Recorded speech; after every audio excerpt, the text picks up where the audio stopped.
Okay, everybody, we're going to get started with Freudian film theory. Just a word of warning, because Freudian psychoanalysis does deal with sexuality, death, the unconscious mind. Just a little bit of a PG-13 warning about what's about to happen, okay? So this is the Freudian film theory with regards to a girl walks home alone at night.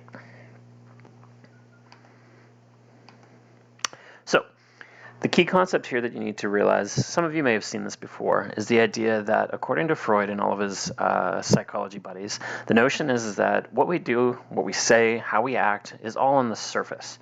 Underneath that surface is the majority of all of our decisions, all the stuff in our brains. It's divided up into three different things. There's the id. That is all of our desires, our sex, our desire, all of that kind of stuff. Then there's the superego, which is like our conscience. It's like our morals. It's our guiding principles. And sometimes the superego can be just as nuts as the id. The ego is trying to make sense of everything so that it tries to make you live your average day without having the id drive you too far and not having the superego make sure that you do absolutely nothing. Like I said, the id, the unconscious impulses, sex, desire, pleasure, death, violence, fear, selfish energies, control, dominance. Like, as a little baby, you would have wanted, I want this, and you take it. I'm hungry, you go get food. I'm thirsty, you do that. All of those seemingly monstrous impulses are driving us all the time. But you obviously can't act like that in civilized society. That's when the superego kicks in. Your conscience, your morality, your self-observation, the ideal self. The idea is that it is the regulator and the censor of the id. It's keeping those impulses down. Part of it comes from society, part of it comes from your parents, and some of it comes from you. But the idea is that that's where the control comes from. The ego's got to make sense of it all. The ego is the hero, wrestling and making sense of both of those concepts that are pulling him in two different directions. All those unconscious energies and the repression of those energies have to make sense on a day-to-day basis. There's your ego. So, here's the question. If everything is in the unconscious mind, underneath the surface, how do we know about it? Freud said it was from three different things. One, dreams.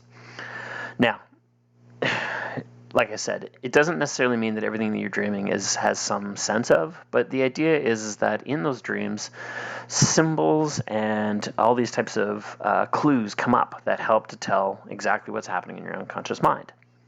There's also your subconscious thoughts coming through speech and action. So when you say something and you don't realize why you're saying it, or you act really quickly in the moment and then you realize that it's kind of showing and revealing what you might actually want or how you're trying to stop yourself. There's a lot of psychoanalysis that deals with talking about why you did what you did, why you said what you said. And then, of course, art. Film is like a dream. For 2 hours, you go into a darkened space and you're in make-believe land. Fantasies play out. Nothing is real. Symbols come to life. That is essentially the exact same thing that's happening in a dream. So, your brain wants to hide all these desires and thoughts. It gives those thoughts shapes through those symbols. Every symbol is important, according to Freud. None of them are too small. The desire, the impulse, is disguised as an object or as a character.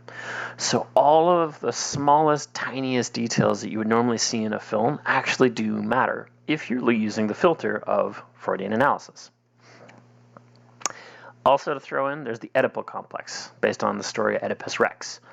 Oedipus was a man who unwittingly killed his father and married and had sexual relations with his mother. And so Freud said that any man has the same thing happening to them as a child as they grow up. There's a desire and attraction to be with one's mother, and there's the impulse to kill one's father. Now, obviously, not everybody, 99.99999% of the human population, not sexually with their mother, not killing their own fathers.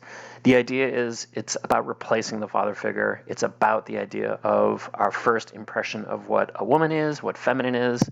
All of those elements come from your relationship with your mother, according to Freud. Got to keep saying that throughout this presentation. So, the goal of any wish-fulfilling fantasy, of any story, of art, of film, of a novel, even of a dream, is to try to resolve and make sense of those issues and those conflicts. If you can resolve them, then you are becoming healthier. If there are still some unresolved things, it means you're not quite there yet. But then the question lies, if you're watching a movie and you're using Freudian psychoanalysis, who's being analyzed? Whose desires and impulses and symbols are these? And Freudian theorists say, well, three different groups.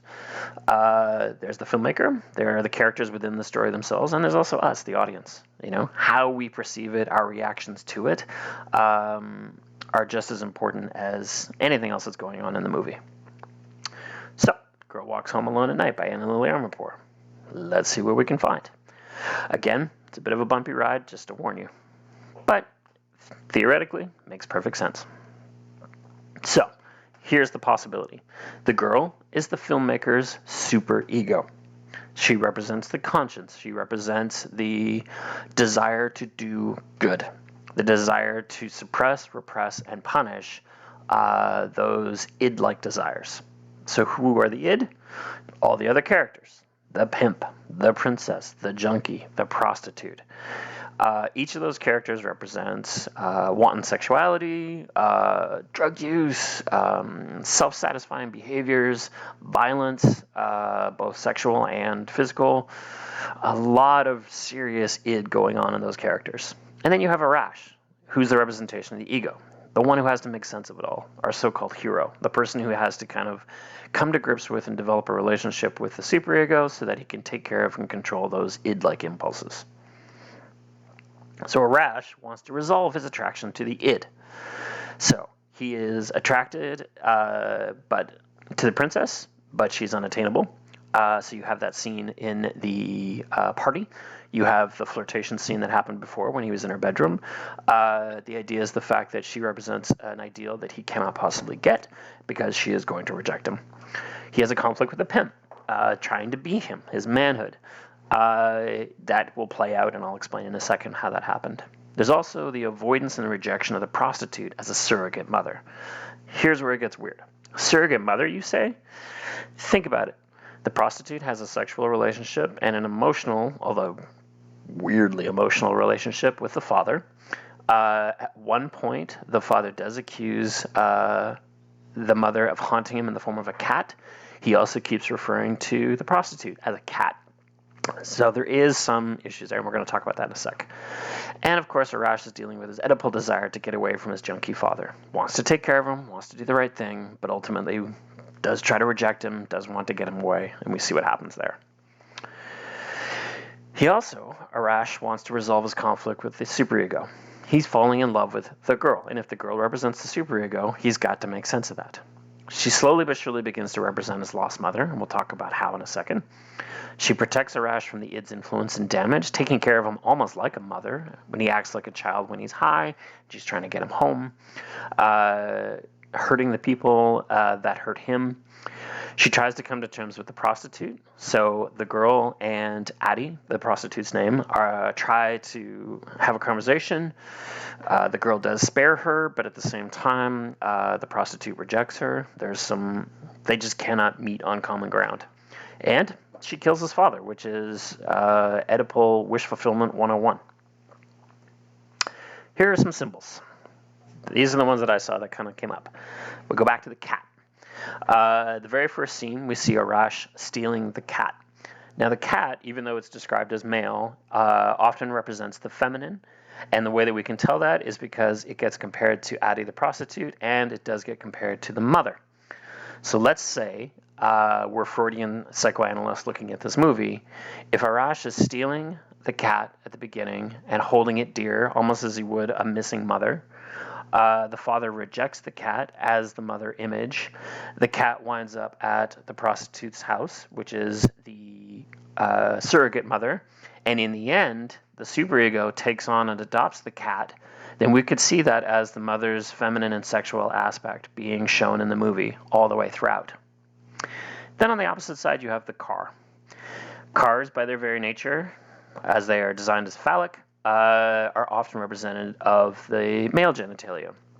You have him very proud and very mindful of how long it took him to get that car, and the very first thing the pimp does is take that car from him. It emasculates him. He's taking away that manhood. Who gets it back for him later? Technically, the superego. The girl, by killing him, allows for him to reclaim his car. In the end of the story, they are driving away in that phallic symbol when you have this perfect image of you have the girl, then you have the cat, and then you have him in this car, in this phallic symbol that's driving away into the future, hopefully to try to find some form of redemption. Then you also have the earrings. I don't know if you noticed, but in all the photos of the mother, she's wearing earrings that are very similar to the ones that Arash steals and then gives to the girl. By the end of the film, the girl refuses to take off the earrings. It's again as if she has the cat and she has the earrings, she's becoming more like a mother figure, more feminine, more human, more reasonable than her superego self, like she was at the beginning of the movie. Arash steals the cat and the earrings. As I just said, we've got a situation where he is stealing these representations of the maternal aspect, the feminine aspect. And in the end, the girl is the one who winds up with them. Arash, with the girl and superego's help, regains his car and his manhood. This is a scene of him. He does try to almost take on and become the pimp. It doesn't succeed, of course, because he does get made fun of and ridiculed at the party. But for a short period of time, he almost takes on that id-like desire to be that character. Arash gets rejected by the princess, which is the sexual desire, and saved by the girl, the superego. Keep in mind as well, if we're dealing with symbols, you also have a girl dressed as a skeleton, dressed as death, who is asking for the drugs and is part of the process of making fun of him. There is a lot of symbolism there. And keep in mind, if we're talking about psychoanalysis, that skeleton is played by the director of the film. The piercing scene. It's a form of penetration. It's a form of turning the girl who has been in control. Yes, she's pretended to be feminine in order to attract prey. Yes, we've seen her interested in the boy in some way. Here in this scene, he's giving the earrings to the girl to make her more feminine, and in a way, he is showing some sense of control over her. She resists her control. She shows her fangs, but she doesn't bite. She lets him do this to her, and so the superego is finding some sense of resolve in not being as strong of a force for good. The girl and the prostitute do try to come to terms. The prostitute offers the girl fruit, almost as if there's a reversal of the Adam and Eve story of the fruit of human knowledge. The girl rejects it. The girl says, "You don't remember what you want. The desire is gone," almost as if she's ridiculing an id-like force in saying that whatever sexuality or whatever desire or whatever drive you had to do this, it's not even there anymore. And they try to come to terms. The prostitute does help the girl get rid of the body of the father, Hossein, but in the end, she rejects her. "Take the cat, get out, I don't want to see you again."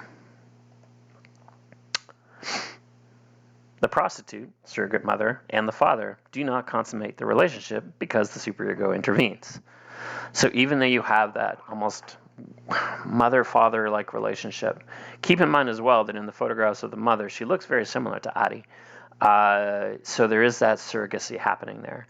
The problem is the fact that the father, attempting to have this relationship with the prostitute, gets cut off. He does not get to succeed at it because the superego intervenes and kills him. And the two of them do get rid of the body together. So at the end, Arash, faced with knowledge, must choose if he wants to go with his superego into the future. And there you have the girl on the left, wearing the earrings, the cat in between them, the representation of female sexual energy, and then you have him trying to decide as they drive off into his car, that phallic symbol, into the future, knowing that the superego has done what he couldn't do, which is destroy his father, free him from the bad city, and being able to move on. It's a shaky start, but the idea is the fact that they may or may not come together. And that's it. In the end, all of that sexual energy, all of that sexual tension, all of that violence, it's all about Arash trying to make sense of it, The superego is the good. She threatens the young boy. She threatens him that if she's not good, she's going to do something violent to him.